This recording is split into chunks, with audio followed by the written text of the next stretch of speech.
All right, I know we're talking a lot about Jeremy Allen White. Yes. But he is fantastic in that show, The Bear. And he looks like he's going to be fantastic as the boss, right? This new movie, Springsteen Deliver Me from Nowhere, most of it filmed in Jersey, the very same towns where the real boss grew up and visited. And not only is the movie there, it focuses on a difficult time in Springsteen's life when he wrote the album Nebraska and recorded it on a 4-track cassette recorder in his bedroom in Colts Neck, New Jersey. Good Day's Ryan Kristafer went down the shore to Asbury Park to catch up with the star. We're here in Asbury Park, on the shore here in Jersey, and just behind me, the legendary Stone Pony, of course. This is what helped to kick off Bruce Springsteen's career. Iconic, and we're going inside to chat with the one and only Jeremy Allen White, who is totally transformed into the boss.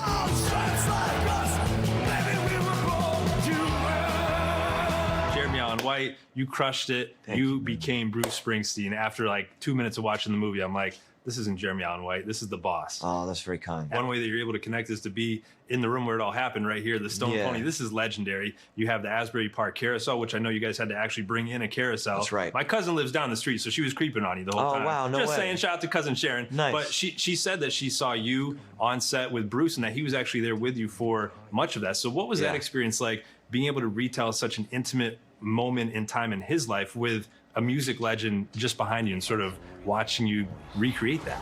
Yeah, it was delicate. I think at that point, you know, he'd been around a lot. I remember the first week was hard because I was finding my footing and you know, like every job, your first couple days, you're still figuring stuff out. I don't care who you are, but you're still sorting things out. And then to have the man that you're portraying also there, those insecurities only get sort of magnified. You Who know what I happens to mean? be Bruce Springsteen. Who happens to be Bruce Springsteen. No big deal. Exactly, yeah. I'm reenacting real moments in real places with the real person in this situation. Right there, So it was very delicate, you know. I had to be very careful. I felt protective of myself, and I felt protective of Bruce, you know, the whole time. And I think he felt, you know, a similar way. But there was also like those moments felt very sacred for that same reason. And I felt like to have him as a guide throughout was really important.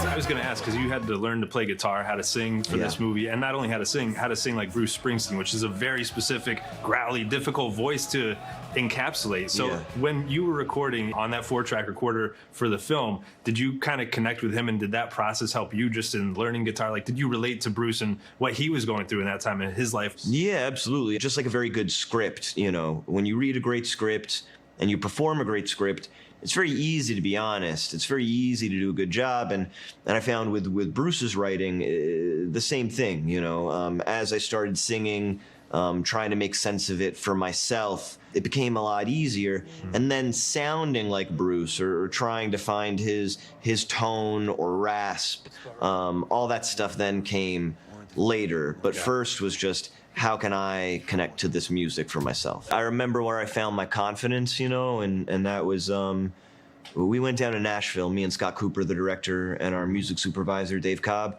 We went to RCA Studios, very storied, you know, recording studio.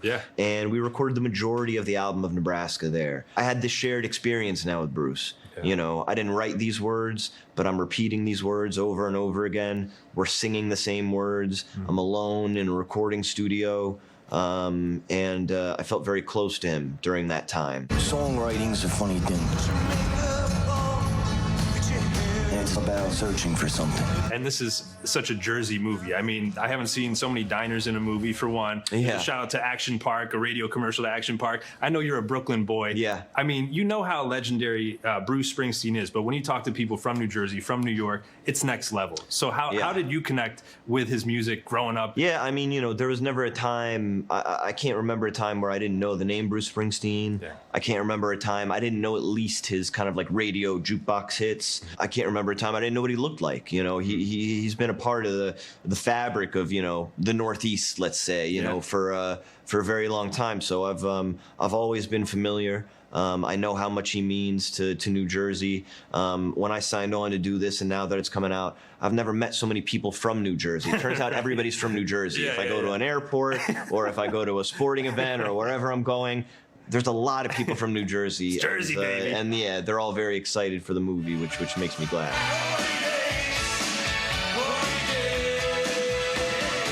Glory Days is my favorite song of all time from Bruce. Nice. I played it in between innings when I played baseball. Oh, really? So do you have a favorite Boss song? Oh boy, yeah. You know, Nebraska was the first one I could play on guitar and sing. But the first song I fell in love with, probably "Hungry Heart." Yeah. Classic. Yeah. Jeremy Allen White, thank you so much for your time, brother. Appreciate you, man. Be well.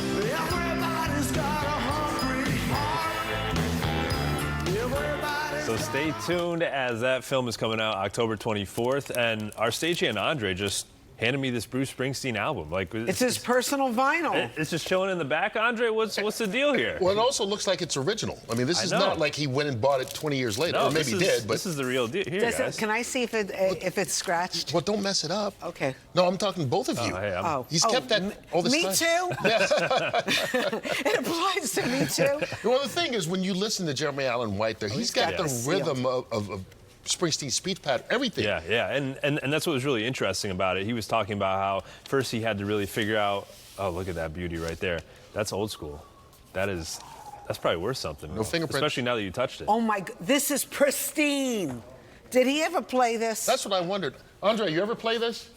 I think it's a collector's. I guess. There's like not a Just chilling single. here? If you looked at my old vinyl, everything's scratched Scratched up. All right, well, put that to good use, Ro. All right, when's the movie out? October 24th, Jeremy Allen White, he's incredible, transforming into the boss. Check it out. If you're a fan of Bruce, you'll love it, and it's a whole different side, a whole different story that many fans might not even know about. So, All right, really good. that's Nebraska. nice. This is Greetings from Asbury Park, but Nebraska was the dark period, and that's what the movie's based on. Can't wait to see it. 1982. All right, thank you very much, Ryan. Thank you. All right, speaking of movies, when we come back.